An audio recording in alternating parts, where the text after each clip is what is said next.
Lembra quando o pior time de beisebol se tornou o vestiário mais memorável da história do cinema? Em 1989, a Paramount Pictures lançou Major League, uma comédia de beisebol de orçamento médio dirigida por David S. Ward, repleta de palavrões, sobre o Cleveland Indians tentando evitar a transferência para Miami.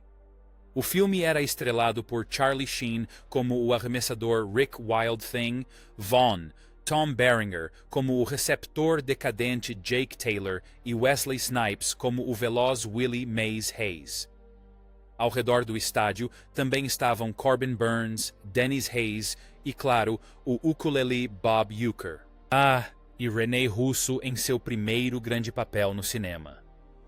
Mas por trás das arquibancadas lotadas na disputa pelo título, havia esteroides, comentários improvisados, estádios falsos, lesões reais e um final alternativo que quase arruinou o filme inteiro. Hoje, vamos listar 15 fatos estranhos sobre Major League.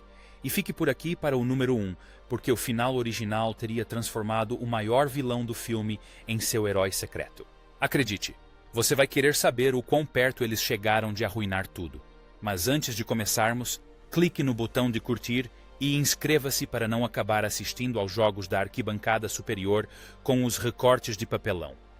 E conte para a gente nos comentários qual é a primeira frase que vem à sua mente quando alguém diz Major League. Agora, vamos à contagem regressiva. Que comece a partida. O cara que não precisava de dublê. Charlie Sheen foi cronometrado a cerca de 85 metros por hora no set de Major League. Ele alegou que sua bola rápida saltou de cerca de 127 km por hora para cerca de 137 km por hora. Não foi mágica de cinema, nem um braço de borracha e uma oração.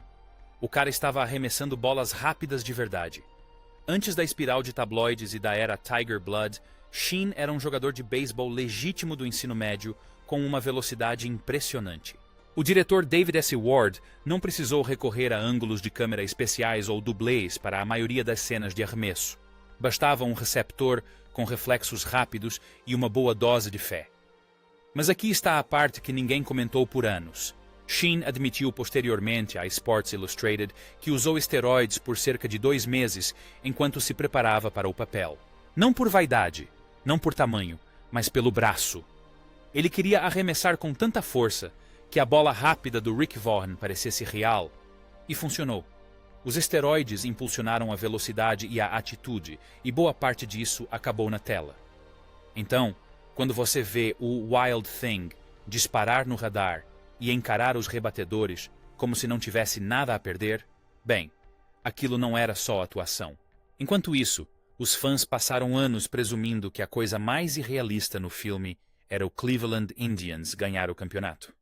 Acontece que foi o arremesso impecável. Bob Uecker transformou a cabine de transmissão em uma noite de microfone aberto. A performance mais engraçada da liga principal não veio de ninguém uniformizado. A ideia surgiu do cara na cabine de transmissão que já havia passado anos construindo uma carreira de comediante às custas de sua péssima atuação no beisebol. Bob Uecker jogou 6 temporadas na liga principal e teve uma média de rebatidas de apenas 200. Estatística que ele transformou em um número de stand-up. Toda a sua persona era construída sobre o fracasso bem-humorado. Uecker roubava a cena em todos os jogos da liga principal. E, em algum momento dessa trajetória, ele reinventou a forma como o beisebol soa na televisão. O diretor David S. Ward entregou a Uecker instruções básicas sobre o que estava acontecendo em campo e tudo mais, e deixou que ele fizesse o que quisesse com elas. Foi assim que uma simples instrução sobre um arremesso descontrolado se transformou em um pouco para fora. Só um pouco para fora. Ele tentou acertar o canto e errou. Pronunciado com aquele tipo de resignação seca do meio-oeste americano que só vem de um homem que entende a derrota no beisebol em um nível espiritual. E aquela energia de um golpe só. De um golpe só. Bem, aquilo não era fabricado. Era um comentarista de verdade canalizando o desespero genuíno. O tipo de desespero que se conquista depois de anos assistindo times encontrarem novas maneiras criativas de perder. Não há otimismo falso, nem monólogos inspiradores. apenas uma miséria hilária e crescente vinda de um homem que viveu aquilo. A frase The Line, algo como a frase The Line of the World, foi traduzida para a vida real quase que imediatamente. Até hoje, quando um arremessador erra por uma grande margem, todos os comentaristas nos Estados Unidos precisam se conter para não dizer isso. Uecker não apenas roubou a cena em Major League.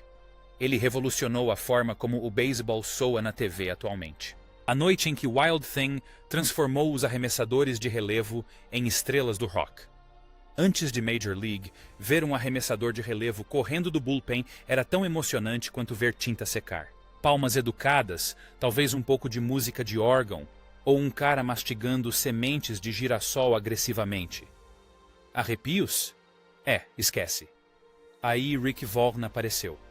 Os cineastas abandonaram a versão chiclete dos anos 60 de Wild Thing pela versão punk e agressiva do X, crua, barulhenta e sem a menor intenção de ser fofa.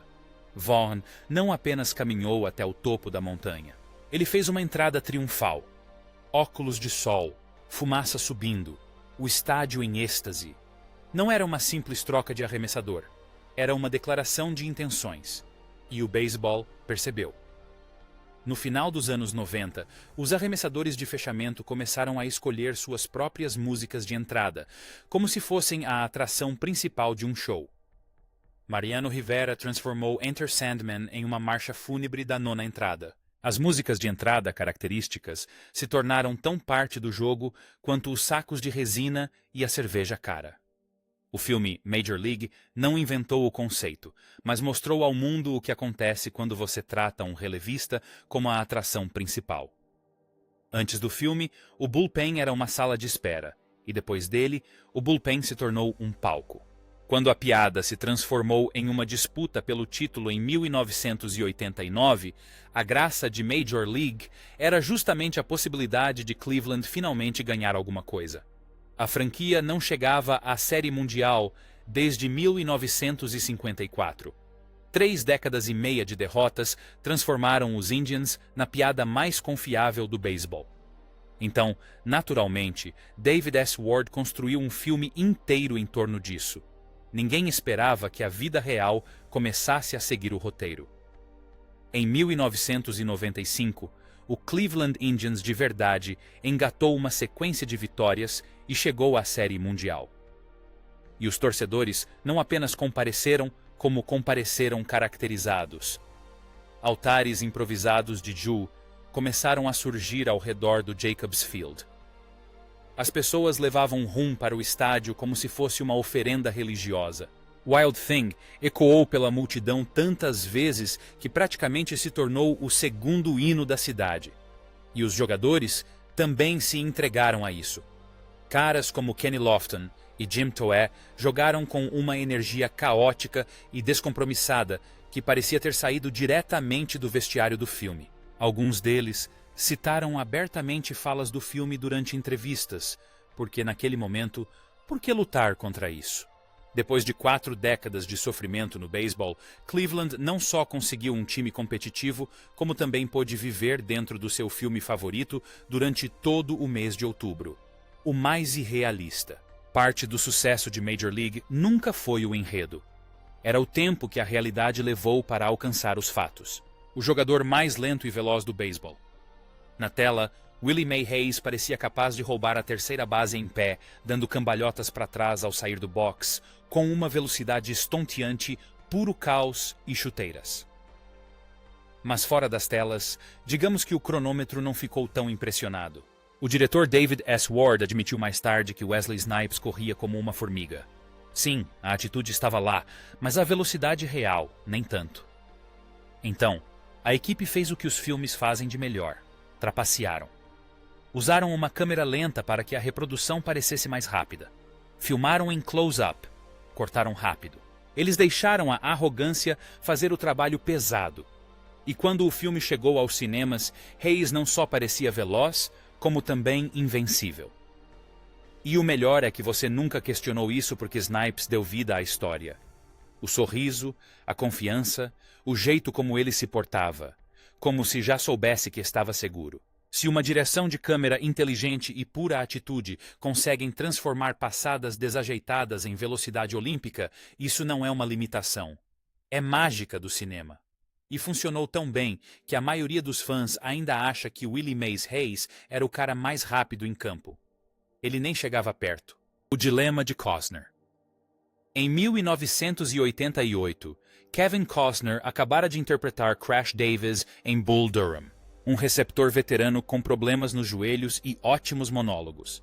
Então, quando o roteiro de um filme da liga principal chegou à sua mesa, apresentando outro receptor veterano com problemas nos joelhos, a matemática não era complicada. Costner teria gostado do material, mas escalar shin guards 2 anos seguidos para 2 filmes de beisebol diferentes não era exatamente uma estratégia de diversificação de carreira. Num ano você está sendo mentor do Nucleus em Durham e no ano seguinte está enfaixando os joelhos em Cleveland. Em algum momento, toda reunião de roteiro se transforma numa intervenção. Então, ele recusou. Foi lá e fez Campo dos Sonhos. Milharais, fantasmas e um dos jogos de pega-pega mais devastadores emocionalmente de todos os tempos. Eu não estou chorando. Você que está chorando. Isso deixou Jake Taylor completamente livre para Tom Berenger. E o filme, eu acho, ficou melhor por isso. Costner traz refinamento. Ele traz carisma de protagonista e monólogos que parecem ter sido ensaiados em um retiro de poesia. Mas Berenger trouxe algo completamente diferente. Um cara que parecia ter dormido no carro e não ter ido a um quiroprático desde o governo Carter. Seu Jake Taylor parecia vivido, castigado, como um homem que realmente passou 15 anos levando bolas desviadas nos joelhos. Costner teve seu momento de prestígio em um milharal de Iowa. Mas Major League ganhou um receptor que parecia ter bloqueado alguns arremessos descontrolados com o rosto. Todo mundo saiu ganhando. O filme Cleveland foi filmado em Milwaukee. Major League fez Cleveland parecer vibrante. Arquibancadas lotadas, multidões ensurdecedoras, uma cidade se apaixonando pelo seu time novamente. Era uma declaração de amor perfeita ao beisebol de Cleveland. Só que quase nada foi filmado em Cleveland. Em 1989, o estádio municipal de Cleveland era enorme, estava se deteriorando e era muito caro filmar lá. Então, a produção mudou-se discretamente para o estádio do condado de Milwaukee. Trocaram a sinalização, mudaram o revestimento das paredes e torceram para que ninguém apertasse muito os olhos para o horizonte da cidade. Apesar de todo o orgulho cívico gerado pelo filme, a maior parte foi fabricada a cerca de 560 quilômetros a oeste. E aquelas multidões enlouquecidas nas arquibancadas. Isso é contabilidade criativa. A produção não tinha dinheiro para dezenas de milhares de figurantes, então a arquibancada superior foi preenchida com recortes de papelão. Os atores de verdade, algumas centenas deles, eram realocados pelas arquibancadas inferiores entre as tomadas, numa espécie de jogo de cadeiras musicais.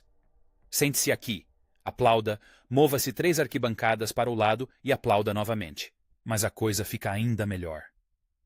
Algumas daquelas cenas de noites quentes de verão foram filmadas durante o frio da baixa temporada. Os atores ficavam de mangas curtas, fingindo que era julho, enquanto aquecedores elétricos esperavam fora do alcance das câmeras. Dá para sentir o arrepio na espinha, se você souber onde procurar. Um verdadeiro selvagem. Rick Vaughn não surgiu do nada. O cabelo desgrenhado, a energia incontrolável, aquela sensação de que o arremessador poderia lançar a bola por cima do rebatedor em vez de por cima dele. Pois é. Tudo isso tinha um plano na vida real. Seu nome era Al Hrabosky, e no beisebol ele era conhecido como o Húngaro Louco, o personagem mais estranho de sua época.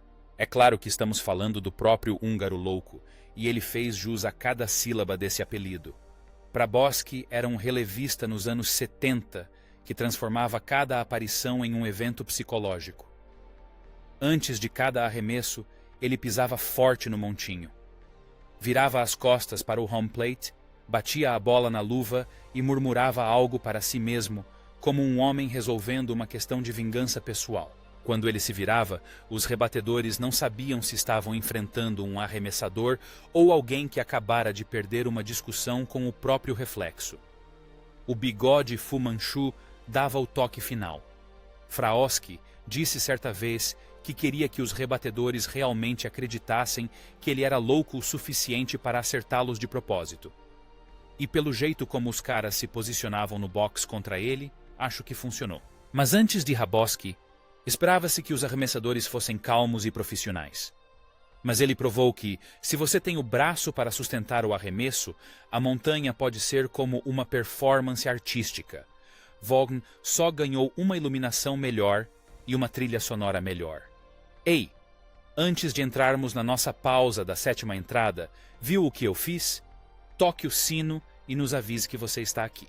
E se você ainda consegue ouvir um pouquinho do som externo na sua cabeça sem perder o ritmo, faça-nos um favor e compartilhe isso com um amigo. Agora, vamos voltar ao jogo. A estrela de TV que achou que isso seria um fracasso. Em 1988, Corbin Bernsen estava imerso no mundo do direito em Los Angeles. Indicações ao Emmy, burburinho em torno do Globo de Ouro, monólogos em tribunais no horário nobre e ternos impecáveis. Ele era uma estrela de televisão de verdade no auge da sua carreira. Então, quando surgiu uma comédia de beisebol despretensiosa sobre o pior time de Cleveland, ele não a encarou exatamente como um momento decisivo na carreira. Bernsen admitiu abertamente que aceitou o papel de Roger Dorn, em parte porque significava trocar o terno e a gravata por uma camisa de time e um pouco de ar fresco por alguns meses. Ele gostou do roteiro. Ele achou que seria divertido. Também imaginou que o filme estrearia e desapareceria sem fazer muito alarde. E é isso que torna tudo perfeito. Ele acidentalmente trouxe exatamente essa energia para o personagem. Roger Dorn é o cara que está simplesmente levando a temporada na boa, com seu contrato garantido. Ele não quer se atirar para pegar uma bola rasteira. Não quer sujar o uniforme. Só quer deixar rolar até o pagamento ser compensado. A atitude de Bernsen na vida real, de "isso provavelmente não vai importar", combinava tão perfeitamente com a apatia de Dorn em campo que era impossível separar o desempenho da mentalidade, mesmo que você tentasse. Então o filme se tornou um fenômeno, e de repente, Burns não era mais apenas o cara da série de advogados. Ele era Dorn, o jogador contratado que todos adoravam odiar. O papel que ele encarou como férias se tornou o motivo pelo qual as pessoas ainda gritam para ele nos aeroportos 3 décadas depois. O filme que ele pensava ser um desvio acabou se tornando o destino. A corrida por filmes com classificação R foi construída seguindo a estratégia de Slapshot. Se você só assistiu a Major League na TV a cabo básica, viu cerca de 60% do filme. O resto foi substituído por uma dublagem sem sentido que parecia um time de beisebol sendo treinado por um professor substituto tentando não ser demitido. A versão sem cortes teve um impacto completamente diferente, e isso foi proposital. O diretor David S. Ward não estava em busca do brilho dourado que Hollywood vendia no final dos anos 80. Ele tinha um plano totalmente diferente. Um filme de ação. Fumaça de ônibus, cerveja barata, caras gritando uns com os outros no banco de reservas. Sem violinos ecoando pelo campo externo. Sem monólogos inspiradores ao pôr do sol. Então, em vez de um herói esportivo nobre, tivemos os joelhos de Jake Taylor estalando cada vez que ele se agachava atrás do home plate. Em vez de um técnico virtuoso com uma prancheta e um sonho, tivemos Lou Brown marinando um bife em seu escritório como se estivesse organizando um churrasco que por acaso tinha um time de beisebol envolvido. Para os jovens da geração X que conseguiram colocar as mãos na fita, VHS, sem cortes, independentemente de seus pais terem alugado para eles de propósito ou não, a sensação era como invadir um clube onde ninguém deveria ter entrado. A linguagem era crua. O vestiário era barulhento e ninguém fingia que aqueles caras eram exemplos a serem seguidos. A maioria dos filmes de esportes quer que você aspire a algo, mas Major League funcionou porque você os reconhecia. Eles soavam exatamente como os caras que você ouviria através da parede do banco de reservas se chegasse perto o suficiente. O santuário, o rum e a lendária magia de Ju. Ju, pequeno ídolo, energia imensa e, de alguma forma, o coração espiritual de Major League. Tudo isso sem uma única fala ou registro no SAG. O diretor David S. Ward baseou Pedro Serrano em jogadores de beisebol latinos supersticiosos, como os irmãos Alou e Orlando Cepeda, e levou a ideia ao extremo. Serrano tinha um altar completo no vestiário que presidia cada rebatida. E não se tratava de uma bugiganga barata. A equipe de adereços criou Joey Boo com argila e arame, completo com cabelo perfeito, um charutinho e mais presentes de cena do que metade do elenco. Nos bastidores, o elenco tratava Joe Boo como um tesouro sagrado. Chelsea Ross, que interpretava Eddie Harris, o cara que bebia o rum do Joe Boo, era ironicamente um de seus guardiões na vida real. Após as filmagens, Joe Boo não desapareceu em um cofre do estúdio. Ele foi para casa com Brian Robinson, um membro da equipe, que ainda o guarda com rum e tudo, e recusou ofertas acima de $35 mil americanos. A lenda continuou. Durante a campanha do Cleveland na Série Mundial de 2016, Jason Kipnis e Mike Napoli construíram seu próprio altar no vestiário. Porque quando você está em má fase em outubro, até um adereço cômico começa a parecer uma opção razoável. Nós rimos de Serrano rezando para um ídolo de madeira e depois passamos o resto de nossas vidas culpando as más atuações no bastão pelas vibrações. O treinamento intensivo que quase acabou com Behringer. Tom Berenger havia jogado beisebol no ensino médio, na terceira base e no campo externo, segundo ele mesmo, mas nunca havia vestido o equipamento de receptor. Jake Taylor precisava parecer um cara que passou 15 anos atrás do home plate. Então, a produção contratou Steve Joerger. Joerger não era um consultor qualquer. Ele era um ex-receptor dos Dodgers e co-vice-presidente em 1981, que ainda se comportava como se pudesse entrar em campo amanhã. Dividiu o prêmio de MVP da Série Mundial com os companheiros de equipe Pedro Guerrero e Ron. Começou a trabalhar com Behringer 6 semanas antes da chegada do restante do elenco, treinando-o com movimentos de pés, exercícios de bloqueio e uma dúzia de pequenos hábitos que diferenciam um receptor de verdade de um ator usando caneleiras. O treinamento inicial aconteceu na Carolina do Sul, onde Behringer morava, em parte para aprimorar sua mecânica e em parte para se adaptar ao tipo de umidade que transforma seu equipamento em uma sauna. Foi uma boa preparação, pois as filmagens coincidiram com um dos verões mais quentes já registrados em Milwaukee. Elenco e equipe enfrentaram índices de calor acima de 37 graus Celsius e Behringer, que já sofria com antigas lesões no quadril e no joelho, foi quem mais sofreu. Durante uma filmagem noturna, ele ficou tão superaquecido que teve que sair do campo e chegou a vomitar entre as tomadas. Um fã que esperava por perto pediu um autógrafo. Pois é, o cara estava realmente passando mal e alguém não aguentou a pressão. Joerger também foi dublê de Behringer em algumas cenas de arremesso. Os passes rápidos para a segunda base, os arremessos precisos para o montinho, e se você reparar em Jake Taylor, ele usa a camisa número 7. Esse é o antigo número do Joerger nos Dodgers. Uma discreta homenagem da produção ao cara que fez tudo parecer real. E quando as câmeras começaram a gravar o jogo final, as expressões de dor do Behringer não eram totalmente atuação. Entre as antigas lesões e a surra que levou no verão, o corpo castigado de Jake Taylor estava mais para documentário do que para ficção. Aposta de 11 milhões que valeu a pena. Ninguém estava exatamente interessado em financiar uma comédia profana sobre beisebol em Cleveland. Filmes de esporte deveriam ser inspiradores. Palmas lentas, discursos motivacionais, talvez um abraço emocionado no vestiário. Sei lá. Major League chegou com um orçamento de 11 milhões de dólares, um elenco de atores ainda desconhecidos e zero interesse em ser algo inocente. O estúdio tratou o filme como um disfarce para a primavera, algo para ocupar as telas até a chegada dos grandes lançamentos do verão. E então, estreou em primeiro lugar. Ao final de sua exibição, arrecadou quase 50 milhões de dólares nos Estados Unidos e cerca de 75 milhões no mundo todo, quase 7 vezes o seu orçamento. O público deu ao filme uma nota A para uma comédia com classificação indicativa R, impulsionada por Spite e Fastballs. Isso é praticamente uma ovação de pé. Tudo aconteceu porque o roteirista e diretor David S. Ward se cansou de esperar por um milagre. Um garoto de Cleveland que já tinha visto temporadas quase vitórias suficientes. Ele concluiu que, se quisesse ver os Indians ganharem alguma coisa, teria que escrever o roteiro ele mesmo. E foi o que fez. Ward conquistou seu título e Cleveland finalmente pôde comemorar, mesmo que tenha sido com créditos finais. 11 milhões de dólares, nenhuma certeza, e por 2 horas gloriosas, o azarão terminou em primeiro lugar. A supermodelo que ficou parada no canto.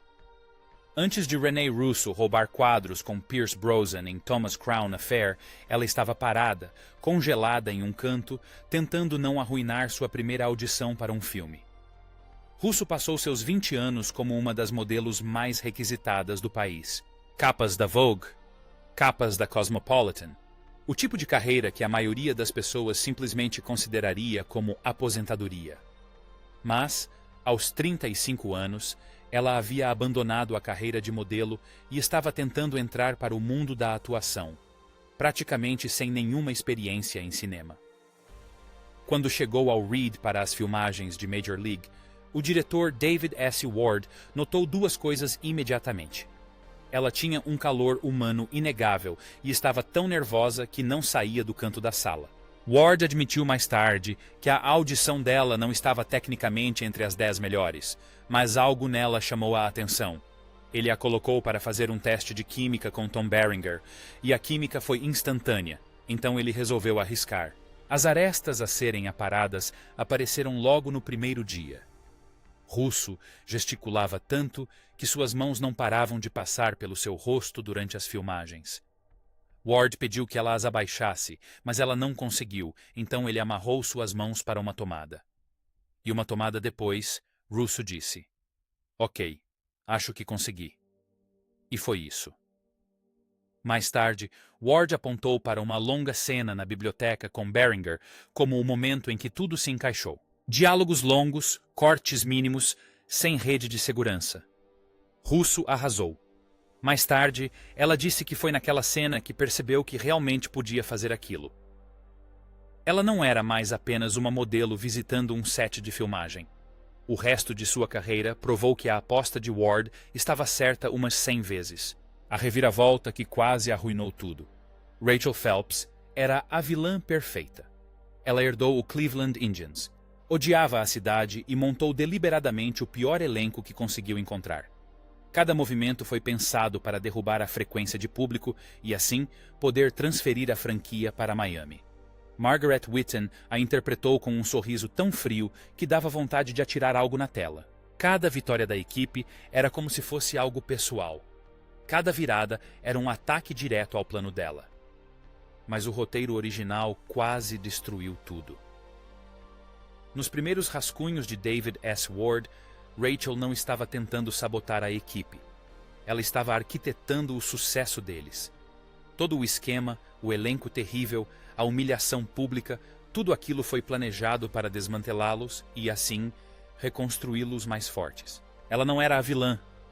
Ela era a arquiteta. E o público odiou isso. E é fácil entender o porquê.